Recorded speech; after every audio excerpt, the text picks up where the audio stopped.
Ак Суу районунда 212 аз камсыз болгон үй бүлөгө 100 000 сомдук кайтарымсыз каражат алууга сертификаттар тапшырылды. Иш-чарага Кыргыз Республикасынын Эмгек, социалдык камсыздоо жана миграция министринин орун басары жана Кыргыз Республикасынын Жогорку кеңешинин депутаттары, жергиликтүү бийлик өкүлдөрү катышты.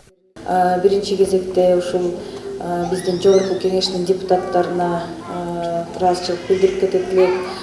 Ошол эл өкүлдөрүнүн арасында Акылбек Тогузбаевич, Жээнбек Султановичтерге да ыраазычылык билдиребиз. Анткени деген акча каражаты болбосо мындай иштерди ишке ашырыш оңой эмес.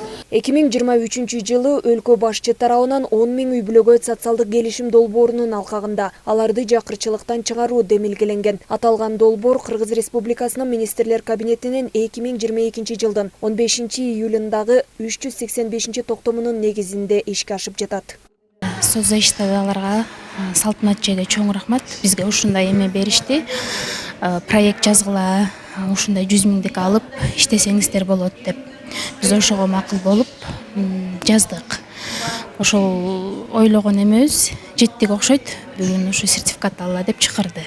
Бул долбоорго көмөк жөлөк пулун алгандар гана катышуу мүмкүнчүлүгүн алышты. Ак Суу районунда каттоодо турган 596 аз камсыз болгон үй бүлөлөр бар. Жөлөк пул алгандарга 256 квота берилген. Ал эми 212 кишиге сертификаттар тапшырылды. Жанар Алмазбекова, Нурдин Урманбетов, Мадина Бакирова, Ысык Көл жаңылыктары.